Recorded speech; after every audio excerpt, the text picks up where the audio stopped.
debatido aquí en el Pleno de la Asamblea Nacional, entre ellos la ley presentada por el Presidente de la República para la lucha contra la corrupción y la recuperación de capitales, la reforma que planteó la Comisión de Justicia en relación al Código Orgánico Integral Penal y el comiso anticipado, el comiso de terceros, que me parece sumamente importante.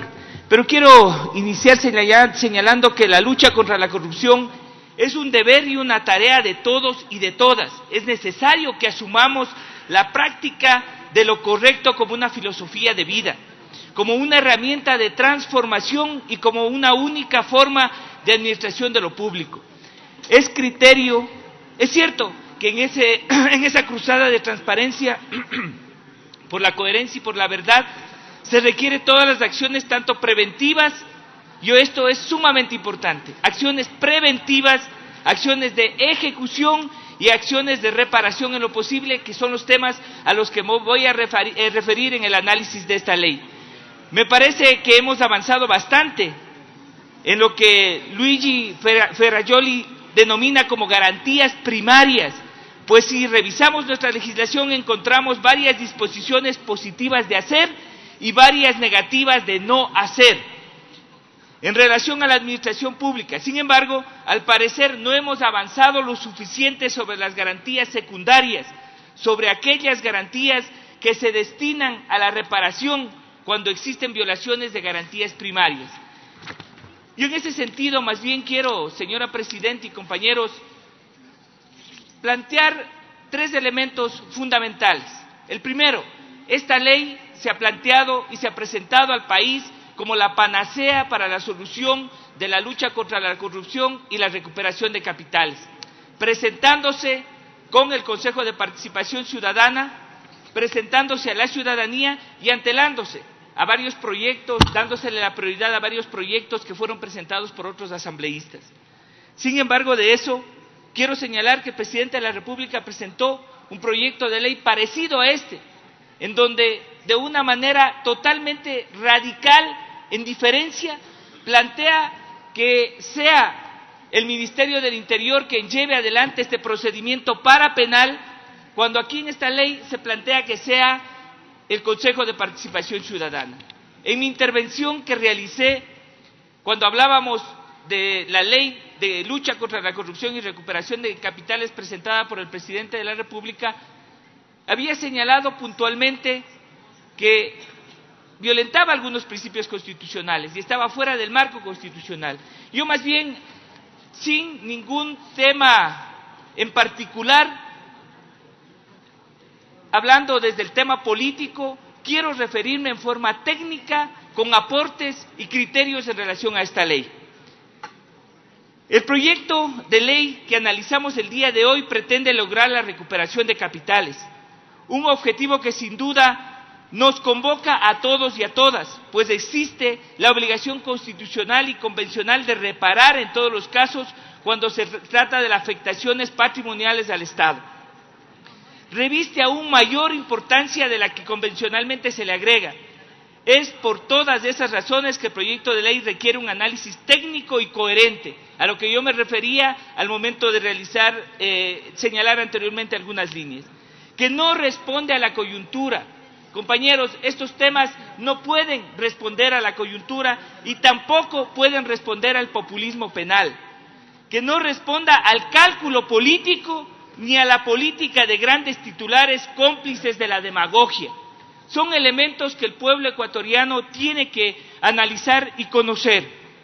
El proyecto cuenta con 18 artículos, una disposición general, una disposición transitoria y una disposición reformatoria que respecto a esto me permito señalar lo siguiente. Y voy a hacer un análisis técnico de la mayor cantidad de artículos porque sí necesitamos mucho tiempo para revisar. Artículo primero, en el tema formal, en el tema de forma, el proyecto de ley en apego al Manual de Técnica Legislativa, que por efecto de la costumbre legislativa merece ser observado, consta en un epígrafe, ámbito y definición, es decir, una misma disposición se incorpora el ámbito y las definiciones de la ley. Al respecto, para el análisis hay que considerar que en el artículo 2 del proyecto de ley refiere a la aplicación. En ese sentido, sería conveniente, siguiendo el manual de técnica legislativa, que se haga, 1, un artículo determinando claramente cuál es el ámbito de la ley, mismo que se confunde con las definiciones. 2, un artículo independiente con las definiciones. En el mismo artículo 1 es importante considerar que los numerales 1.1, delitos, y 1.2, recuperación de capitales, hacen referencia a la esfera del derecho penal, disposiciones que entrarían en contradicción con lo que determina la doctrina de lo que se denomina reserva de ley penal, establecida en el artículo 17 del Código Orgánico Integral Penal, donde se señala, y cito textualmente: ámbito material de la ley penal, se considerarán exclusivamente como infracciones penales las tipificadas en este código, las acciones u omisiones punibles, las penas o procedimientos penales previstos en otras normas jurídicas no tendrán validez jurídica, salvo en materia de niñez y adolescencia. Es decir, compañeros y compañeras, pueblo ecuatoriano, los procedimientos a los que alude en estas disposiciones constantes en este proyecto de ley violentan el principio de legalidad y además no tendrían validez jurídica. En ese sentido, se advierte que crear un procedimiento parapenal constituye una vulneración al principio de garantía de seguridad jurídica establecido en el artículo 82 de la República del Ecuador, de la Constitución de la República del Ecuador. En el artículo 2 del proyecto, la ley entrega una aplicación de la Ley de Recuperación de Capitales al Consejo de Participación Ciudadana, cuando aquella atribución no se encuentre establecida ni constitucional ni legalmente en el ordenamiento jurídico. Es decir, si analizamos el artículo 208 de la Constitución, no existe tal atribución de recuperación de capitales y estas atribuciones siguen siendo lo que determina el numeral 4, que llegan hasta investigar denuncias sobre actos u omisiones. Compañeros y compañeras, este tema entra en un conflicto directo con lo que determina el Código Orgánico Integral Penal. Asimismo, quiero señalar que la Constitución deja cláusula abierta para agregar atribuciones por vía legal. Sin embargo, la Ley Orgánica del Consejo de Participación Ciudadana y Control Social no existe atribución sobre recuperación de capitales. Ante esta anomia, nuevamente se está vulnerando el principio de seguridad jurídica determinado en el artículo 82 de la Constitución de la República. Quiero señalar que en el artículo 7 hace referencia a los partícipes y determina en lo pertinente: quienes se acojan a las disposiciones de la presente ley de manera voluntaria tendrán beneficios con respecto al juzgamiento y aplicación de la pena, que correspondería por los delitos respectivos de conformidad con el COIP. Es decir, se convierte en una norma de remisión al COIP que se encuentra fuera del referido cuerpo normativo, y nuevamente esta disposición entra en contradicción con el artículo 17 del Código Orgánico Integral Penal y el principio de reserva de ley penal. El artículo 10 del proyecto de ley hace referencia a la cooperación eficaz, y esto es muy importante que analicemos, y condiciona el acceso a la institución jurídica de cooperación eficaz establecida en el artículo 491 del Código Orgánico Integral Penal vigente, a un informe sustentado por el Consejo de Participación Ciudadana y Control Social y a una certificación de recuperación efectiva de capitales. ¿Y cuál es el rol de la Fiscalía entonces?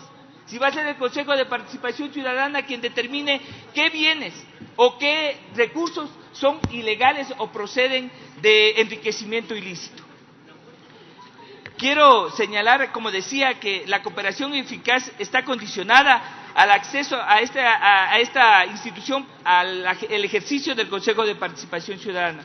En la actualidad, es decisión del fiscal, como señalaba de acuerdo al artículo 492, como titular de la acción penal. En ese sentido, se vuelve a atentar contra el principio de reserva de ley penal, que si lo aplicamos en el sentido estricto, haría ineficaz la disposición contenida en el artículo 10 del proyecto de ley.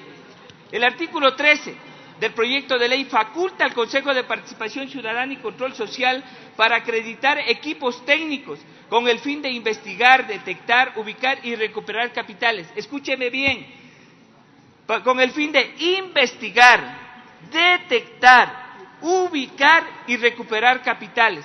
¿Acaso eso no le corresponde a la Fiscalía General del Estado? Al respecto, nos sirve remarcar que el Consejo de Participación Ciudadana y Control Social no tiene atribuciones constitucionales, como había señalado, para que proceda a la detección, a la investigación, a la ubicación y a la recuperación de capitales. En el artículo 18 establece otra norma de remisión al Código Orgánico Integral Penal sobre la protección a los informes que nuevamente vulnera el principio de reserva penal. Quiero finalmente referirme a las disposiciones reformatorias. Compañeros y compañeras, cada artículo tiene una contradicción a la normativa penal y a lo que determina el Código Orgánico Integral Penal. Sin embargo, finalmente la disposición reformatoria de la Ley Orgánica del Consejo de Participación Ciudadana y Control Social señala: 10. Garantizar y promover la participación ciudadana en procesos de recuperación de capitales. Al respecto, se recuerda que la institución jurídica de recuperación de capitales, como ya habíamos señalado anteriormente, no es atribución del Consejo de Participación Ciudadana y Control Social, ni constitucional ni legalmente. Así que todo lo que se requiere agregar existe ya en la normativa vigente. En definitiva, compañeros y compañeras, quiero señalar, como puede notarse, que el proyecto de ley, varios elementos. El primero, crea un sistema parapenal. El segundo, intenta entregar atribuciones que constitucionalmente y legalmente no las tiene el Consejo de Participación Ciudadana y Control Social como atribuciones para recuperar capitales. Tercero, crea equipos ciudadanos técnicos a los cuales les faculta para la participación de procesos en recuperación de capitales, los cuales fácilmente tendrán que convertirse en equipos inquisitivos o persecutorios, pues además toda su investigación es reservada, lo que no da la posibilidad alguna de ejercer el derecho a la contradicción, violentándose nuevamente la Constitución de la República. Compañeros y compañeras, el Consejo de Participación Ciudadana, como lo había señalado anteriormente, tiene ya una atribución de canalizar denuncias, actos u omisiones que afecten a la participación y que generen corrupción. Como quiero señalar, no es que el Consejo de Participación Ciudadana no tiene la posibilidad de realizar el tratamiento, la recepción y el tratamiento de denuncias. Aquí se le señala además como responsabilidad. Terminó su tiempo, asambleísta.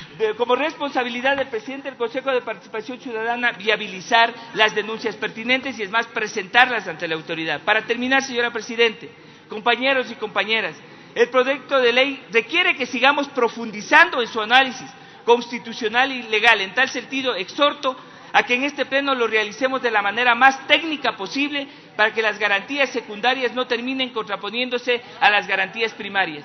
Como señalé en un inicio, no voy a hacer un análisis político sobre esta ley.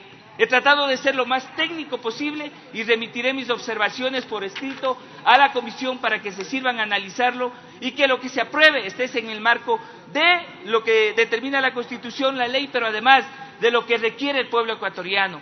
No una norma que no nos permita cumplir con el objetivo que se ha planteado, que es la recuperación de capitales y la lucha contra la corrupción. Ni un derecho menos, y creo que debemos trabajar más en este sentido. Muchísimas gracias, compañeros y compañeras. Gracias.